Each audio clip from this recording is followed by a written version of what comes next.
views and opinions expressed on any program are those of the persons appearing on the program and do not necessarily reflect the views and opinions of Sunflower Media Mint. Some programs might include strong images or language that might be suitable for all audiences. Viewer discretion is advised. Godlow on the track. Your new you isn't really you. You are listening to BeHue by the new Hue.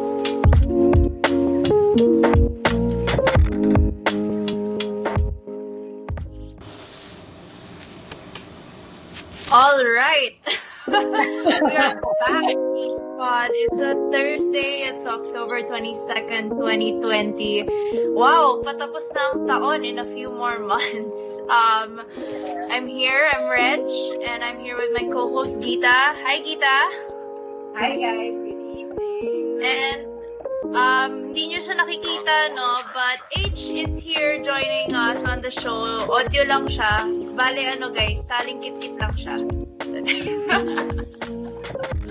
So he'll be popping in to ask, he'll be asking Jana some questions and yeah, so teka, nasabi ko na yung pangalan ng guest natin dito. But anyway, go ahead. We're here tonight with an amazing dancer, and I am also proud to call her my friend. Her name is Miss Jana Mahusay. True to the name, Mahusay po siya. Hey guys! Hi, thanks for having me, you guys. You both look so pretty tonight. Ngayon ko lang kayo nakikita. Oh, thanks, Jana. You also. Kahit hindi kita makeup natin, okay lang. True. But yay, welcome to the show, Jana. So, we just wanted to ask lang then, how have you been throughout everything, this quarantine, this pandemic? Thank you so much for that question, Geets. Oh. But yeah, I would say I'm very, very lucky that I'm very happy and that my work didn't really stop in dancing and in fitness. So I think I'm very, very blessed to say that. Na, syempre, medyo nag-half yung income. Yeah. Tayo, diba? But then, yeah, again, I'm very lucky to be, just like living under a roof, having food in my table every single day, every single meal, and I still have work. So I feel really good. And I'm very lucky to feel that way. Wow, that's really nice to hear. But you mentioned that your work wasn't affected. Even the start of quarantine, as in March, April, hindi talaga siya na-affect. I would say it was naman in a way na I would say it was in a way na parang physical class. Yeah, tapos syempre nakat yung income because obviously in our actual physical classes sobrang daming tao pumupunta, we could like fill up studios talaga, pero ngayon yun, syempre lalo na nung start, 'di ba, like nobody knew what was happening, nobody knew what to do and stuff like that. Pero weirdly, hindi nag-stop masyado yung fitness. Like, after a month or two, nag-adapt kagad yung fitness, nag-adapt kagad yung dance world. Everything was taught online already. So, yeah, it wasn't that difficult naman, which I'm so thankful for again. But I mean, I'm curious, no? Kasi syempre, it's really different when you're there in person to teach a class, no? So, I mean, how were you able to adjust your teaching methods also online? Especially for those, kasi diba, syempre, mag-walk in yung mga tao, they'll want to try out the class, and then, syempre, if they don't have prior experience, it might be harder for them to catch up online. So, how were you able to bridge that gap? I think what was really difficult at first was that syempre, pag live, there's always like an exchange of energy. Like, you're giving energy to your students, you're so happy, and they're giving that energy back to you. And then suddenly, nung nag-quarantine, when everything became online, parang wala nang exchange of energy. It's like you're just alone teaching in an empty room, and it's just you and your laptop. It's so weird, and like you can't see anybody, you don't feel anyone's energy. I think that was weird at first, pero parang eventually, I think students, especially beginners, I think they prefer online classes just because hindi sila conscious. Diba? Like, what we were talking about a while ago, like the rise of TikTok. Lahat ng tao suddenly ang kapal na mukha just because like nobody's watching. Diba? Like nobody's Wala watching. ako doon. Exactly. Pero diba? Like wala. Like nobody really cares because nobody's there to judge you anymore. So feeling ko okay din. Okay din yung online setting. Sabagay. Sa That's akin nice naman. to hear na nakabuti pa siya sa line of work mo. But Diba? before we deep dive into details, what do you do ba? Other than, we know that you're a dancer. So our viewers can know, you teach dance and fitness as in Ride Rev, diba? You do I stopped teaching na in Rider. I actually teach in a studio called 808 Studio. It's basically dance and fitness combined. Okay, so how does that work? Yeah, parang it's basically like 45 to 50 minutes. And then parang the whole time you're doing like conditioning workout moves, but most of the time you're dancing also. There's a lot of dancing, but it's not like, hindi siya yung difficult na how I teach naman in Zero Studio. That's like legit choreography. Dito hindi. Like it's all just like follow along and stuff like that. It's super fun. Like the music is fun. There's light. It's dark. It's in a dark room and stuff like that. Super fun din siya. And you do all this in your house. Yeah. Oo, sis. Lahat dito sa kwarto ko. Oh my gosh. Okay, so gusto ko How did you make your setup work? Yeah, I mean, how were like- you able to make it work? Kasi syempre, ang laki ng transition, kailangan kita ka sa screen, tapos kita mo yung students mo. I would say like we really had to invest in it, like dancers and teachers. We super had to invest in like lights, yun nga, like nice lights, pati yung mga, ang tawag doon, yung TikTok lights, yung parang nag-change ng color. We have to invest in like nice background, clean background, and of course, stable internet connection. Ganyan, you have to invest na talaga in stuff. Like, I know other fitness instructors, they invest in like, ano tawag doon, yung parang holographic screen. Projector, may pa ganun. A green screen. Yeah, kasi parang projector. Ako parang, shit, di ko naman afford yung projector. Ganito, light muna tayo. Soon, Jana, soon. Makuha mo din yan. Soon. I'm super curious na, okay, gusto ko lang i-plug, like I was saying kanina. I know for a fact na you do it with your partner in life. Yeah. Diba? I-plug natin si Mr. Ed. Mr. Ed! He's here. Mr. Ed. Hi, Mr. Ed. Hi, Ed. Pakita ka naman dito. Watching. He's here! Hey guys, what's up? Hi, Ed. Hello. So, Jana, does it make it easier? Definitely it does. But can you tell us on how it feels to do it with someone every day and with someone you love, of course? Oh, well, I would say it just makes yung kinikilig.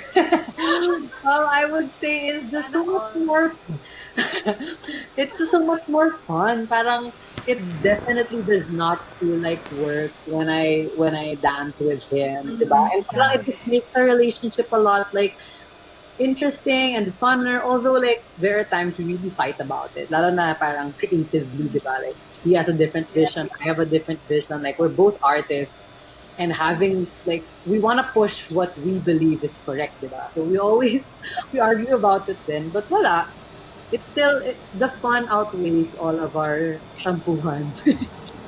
And I'm sure, like, even if you do argue about it, you get to contribute more ideas pa, more than you fight about things. I'm sure mas ang dami nyo pang napuput together kesa sa negative side.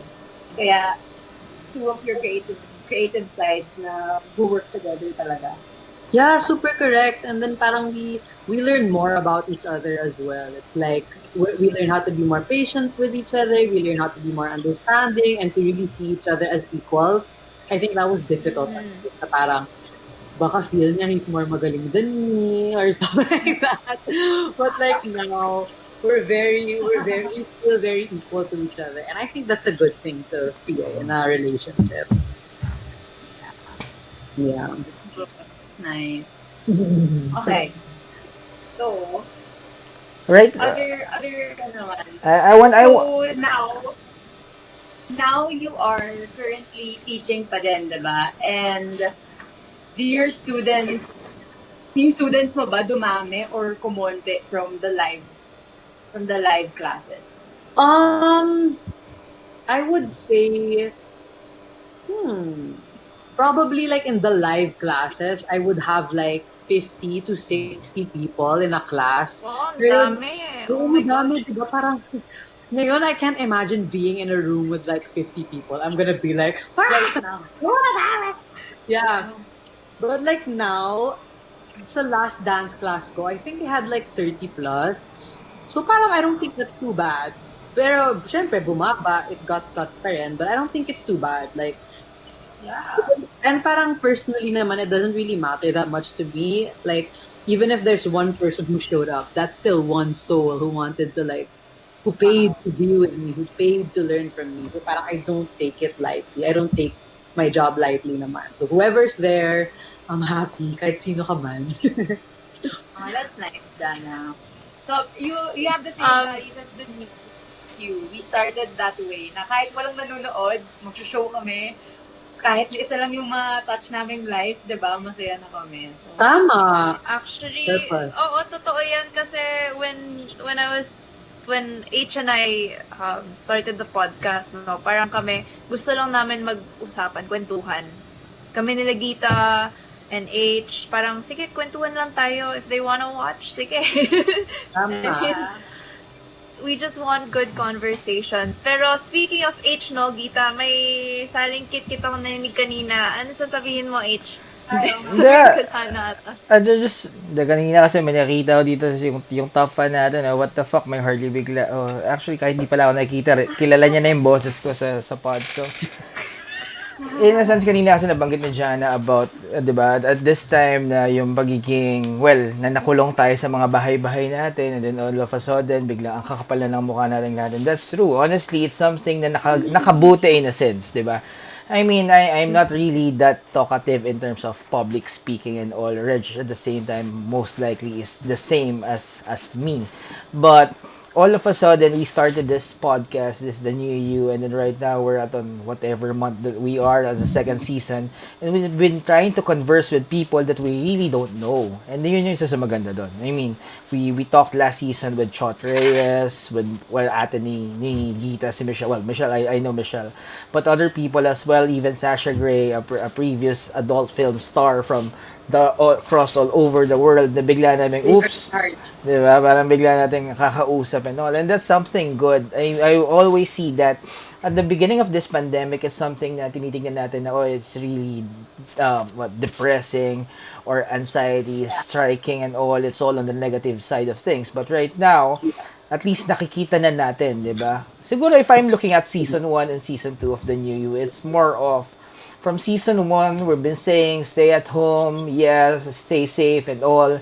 The virus, we don't know this and all. But right now in season 2, what we're saying, so as with BeHue, knowing the influencers as well, is that we need to start living with the virus. It's there.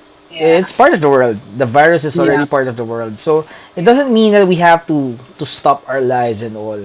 And with you, no, being an instructor of, well, the dance class and all, honestly, syempre, nung nakulong sa bahay, YouTube, di ba? Dami ko nakikita mga dancers all over social media, YouTube, and at the same time, it's something na sabihin na nakapag-distress. Okay? How does this Correct. platform, Jana, help out para lumaki yung community? I mean, ang daming platform. There's YouTube, there's Instagram, there's TikTok, ang dami, di ba? So, sa TikTok, iba-ibang dance move yung umuso and all eh. How does Yeah. this platforms help na mas ma-develop talaga well, the industry of dance? Mhm. That's a really good question, actually. I think talaga na ever since the pandemic started, suddenly I feel that dance is way more appreciated now more than ever. Just because like what we said kanina, lahat na tayo nagpakapalan na ng mukha, no? So It's like true. everybody is just posting, especially the dancers, they're all posting like their creations, they're all posting themselves dancing, and then suddenly lahat kami, like all the dancers that I know, all the dancers I'm associated with, and me as well, parang tumaas talaga yung following namin. Parang lumayo pa yung reach namin.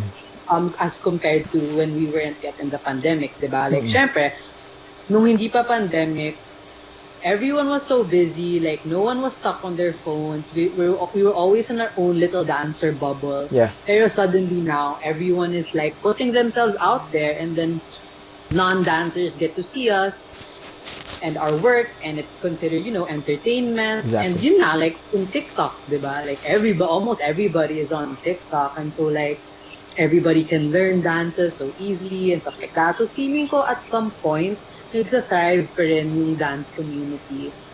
And yun, like, I think, so people just appreciate dance more because, like what Harley said, it's super, nakaka-distress siya eh.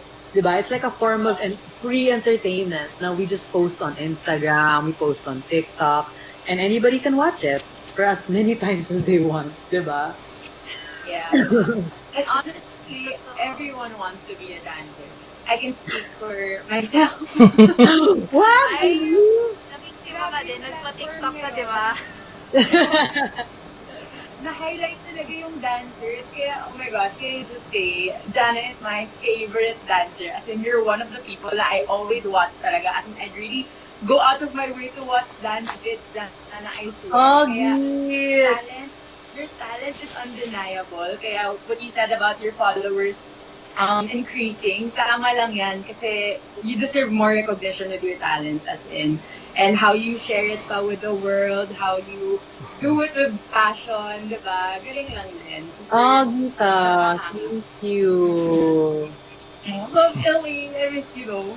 I'm blushing. Sumasayaw naman tayo sa barn dati, sis.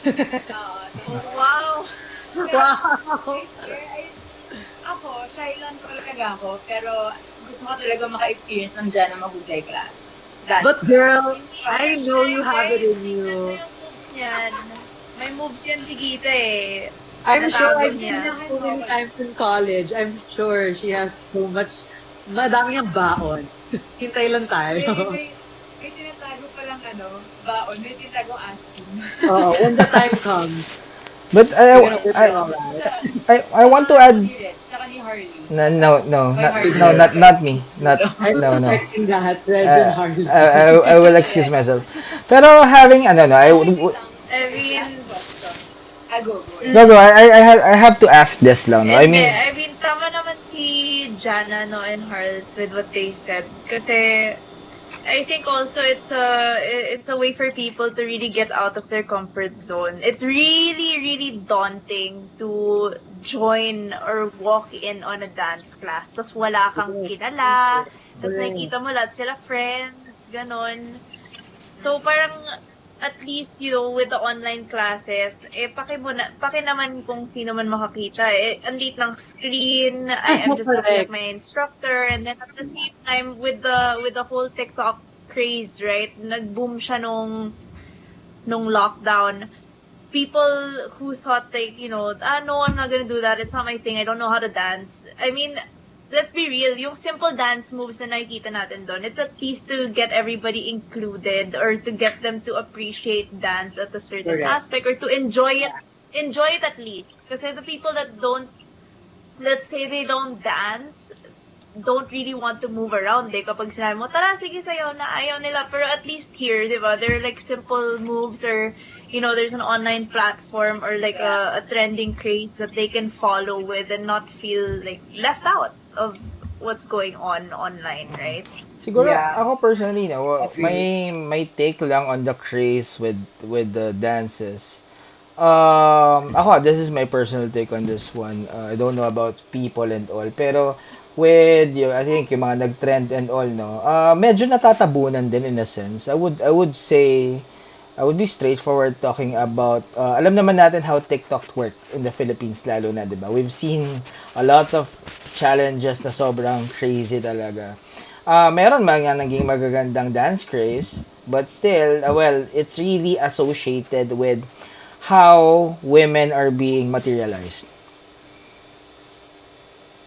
That's my take on it. I want to look at each video in a perspective of a dancer. I want to appreciate the art, 'di ba? Kumbaga yun yung point doon eh. But at the same time, there are things there as well, wherein the women are actually being materialized, and it's something that I would love to say across the society. Hindi ko naman sinasabing pakinggan nila ako or what, diba? But it's something na if you look at it, if you watch those videos, I would say focus on the angle of the art, which is the dance moves and all and that.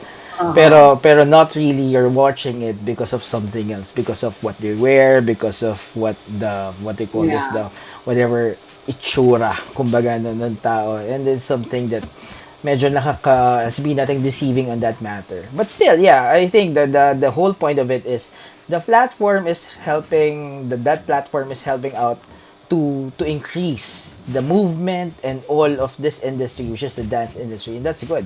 Yeah. With this dance industry naman, kasi nabanggit nga nila siya, ba? It's all about the movement and all. Right now, since instructor ka, kasi 'di ba sabihin, aminin na natin 'yun. Pagkausapang sayaw, syempre andyan yung mga malalambot yung katawan, andyan din yung kaliwa pareho yung paa, andyan din yung matitigas yung katawan, which is Mm. I belong to that to that market, syempre. So, I mean, paano nangyayari yan with online classes? Kasi 'di ba, kung magkakasama kayo, it's really sabihin na natin easier to figure out na oops, ito yung problema, this is what you have to correct. But with online classes, we're in sobrang, well, ito, ganito lang tayo nakikita-kita, di ba? How do you interact with your Yeah. students? How do you talk to them na tipong, oh, this is how you have to correct it? Kasi meron ding mga tao na you have to correct it na talaga magkasama kayo, di ba? The same, na Oo. footwork pa lang, pag tinuro mo, dapat magkatabi kayo para magets nila. But how does it go with the online thing? I think that was one of the biggest challenges Hmm. with teaching online. It's like you're not with your students, and that sucks as a teacher. You're not there with your students to like physically show them and physically teach them. Pero like I taught this like summer workshop, and then inisa-isa ko talaga sila. Like, all of my students, That's good. um, I would watch them do the routine one by one, and I would give them their criticism one by one talaga. As in, which I think that is the beauty naman of this online setting. Kaya ko talagang isa-isahin yung students ko. Because like, we have the time, di ba? We have the time na din talaga and stuff like that. So I think that's good also. And parang, as compared to like a live class, they're only gonna see me execute it correctly once or twice as compared to if I teach online. I could just post my routine online and then I'll tell them just keep watching it over and over and then see for yourselves like ano ba yung how do you look different from me, how do I look different from you, and then I tell them that they could ask me anything and you can send me their videos. I'll be happy to like give them constructive criticism.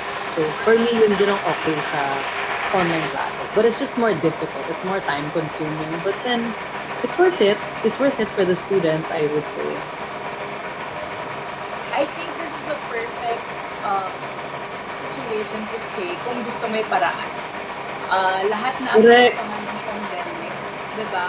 But it's also in you you as a teacher. If you wanted to teach na hindi half-ass, na hindi half-hearted, you'd really focus on each and every student, which I think na-manage mo talaga yung time mo, na-manage mo talaga yung situation, and naka-adjust talaga, well-adjusted talaga. So like I said, it really boils down to passion mo Kaya ito yung setup natin. So we still have to move forward. We still have to go with our passion and with our, diba, with our dreams in Correct. life. Nice. Kung That's gusto mo really talaga, nice. kung gusto mo talaga may paraan. I agree with you. Mhm. Yeah. That's really nice, Jana. Yeah. Brad? But yun, Yeah. I guess So, in every situation, right? Like, hindi lang sa dance. This pandemic, kung gusto, may paraan. Kung gusto kong magtrabaho, kailangan mag-apply. Yeah. Yeah, you have to find a way. Sari-sariling kayod na lang yan, no? yeah. Yeah, I completely agree. Fun questions. It's good to know that you're doing okay, though you and your community are doing fine more than ever, at least right now, right? Yeah. Thanks so much, you guys. I want to talk about ano. Oh, wait. Putol tayo. Got cut. Alive. Yeah, there, we're back. Kaya pala. Kaya pala nag-play yung background music. Anyway, dancing. I want to talk about dancing as well. Kasi Yeah. kanina we've been talking about being an instructor of the art, diba? I mean, you talking to your students. But with dance itself, let's say, ako nanonood lang ako. I don't really do that in a sense, diba? But how would you compare dance across other arts? I mean, di ko alam kung if you're singing as well or if you're doing other stuff pa and all, di ba? Pero why dancing? Why did you choose to dance?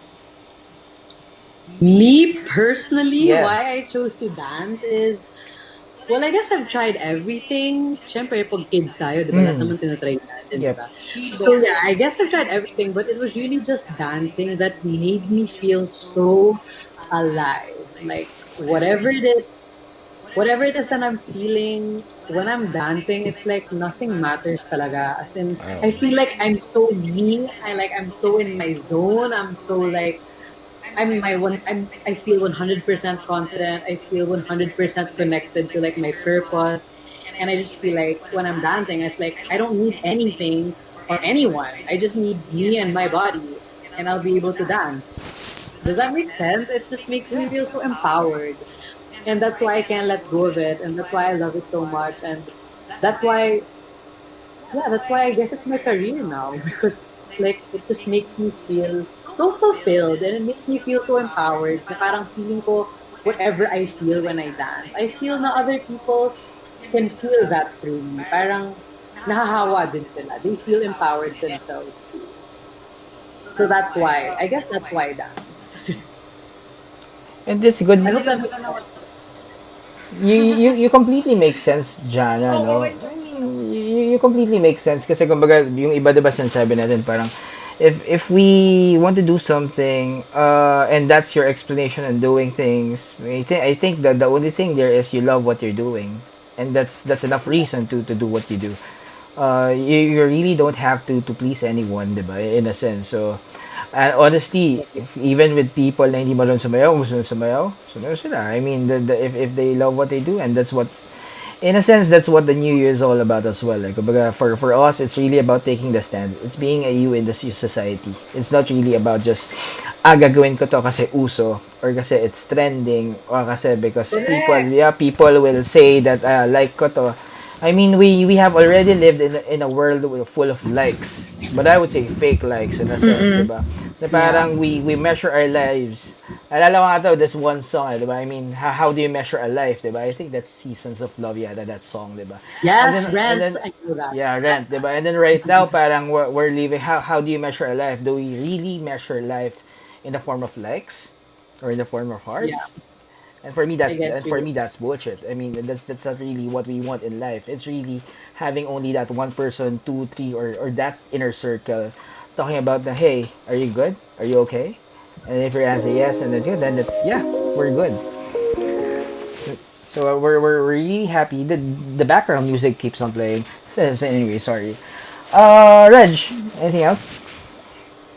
Yeah, I have one last question for Jana. So we talked about dance before the pandemic, what it was like Mhm. teaching in a room full of like students, punong-puno, Oh, sabi yeah. mo nga 50, 60 packs, di ba? And then we Yeah. talked about dance currently. Since we're in the middle of the pandemic, everybody's at home, people aren't really going out. I mean, people are starting to go out, but during the peak of it, no, everybody was just really stuck at home. Now, I Yeah. want to talk about the future of dance in the sense Mm. na we know a lot of, our fellow countrymen, they make this is their living, this is their profession, professional dancers, they have shows, Correct. they have performance. Yung ballet dancers pa nga lang, 'di ba? You Yeah. pay to watch a ballet performance, you pay to watch people dance and perform, but where do you see this going post pandemic, considering that syempre we will be living with the virus for a while? Yeah. um yeah, so how do you see this going? Kasi I'm sure hindi na siya pwede magpunuan, 'di ba? Affected din Yeah, yan. oo Oh, nga. correct, correct. Well, I guess to start off, I think no one knows for sure what's gonna Yeah. happen. Like whole 2020 just taught all of us na parang, besh, you had plans? Scratch that, diba? So like, feeling ko, we never really know what's gonna happen, but then based on parang the things that I've seen, the things that I've experienced, I feel like in terms of shows, there's gonna be a lot of virtual shows. And like Mm, with our gig, it's gonna be like filmed na lang, and then we yeah, send it to our clients instead of like physically being there, actual. dancing in a room full of Yeah. people. I think it's gonna be more like that na. Tapos yung mga classes, I think also it's gonna be optional na if you wanna be in the actual class, or you can just opt to take it online. I think it's gonna be like that. Parang half-half na lang siya. I think di naman tayo sure, but Yes. that's what I see in the Yeah. future, in the near future at least. Yeah. All either virtual or half and half. Yeah. It's We good. are excited. We're Mm-mm. super excited to watch your future online shows, Jana. And sali rin ako sa classes mo one of these days, promise. Yes, please, Beat. I'd love to have you. It's good no kasi honestly I think that's 2 3 weeks ago, 'di ba, Reg? We had this benefit concert as well with our morning job. Yeah. Wherein we did something with City and Juris na talagang, well, it's recorded in a sense. Pero we asked them to, hey, Juris, record this set as in you're playing live. As in, even the interaction with the audience and all. And it ended up really well. Really great. Na, Yeah. for those watching at home, they also felt na I'm in that event. It's a benefit concert and I'm watching the concert like right in front of my television na sobrang ganun yung feel. I think that would be ano, that would really make sense, and honestly yun nga eh, day in and out, and this is my personal take, planning at this point is not really that paano ba solid. You do what you have to do in every day. Nandun pa rin tayo sa survival mode because you don't know what will happen Correct. next the following day when you wake up, di ba? Pwedeng it's a different Correct. scenario. Who knows? Maybe tomorrow when we all wake up, biglang in the news, there's no more COVID. Okay na. You don't know. Exactly, di ba? Because ganun naman tayo nagising dito eh. We all woke up in a sense na, oops, this is a different world. 'Di ba? Tama. So, who Tama. knows? We don't know. We don't know. But before we end this, I mean, we've tackled a lot of items in this episode, no? And thank you for joining us for this episode. I want to Thank you end for up with, having me. yeah, our pleasure. Our pleasure. It's Guitar Rich as well for BU. With BU kasi it's all about, of course, those people that we follow online and really getting to know them more. So I want to end this episode with some, like what we do on the other Fun. show. Yeah, fun note. So we have three questions.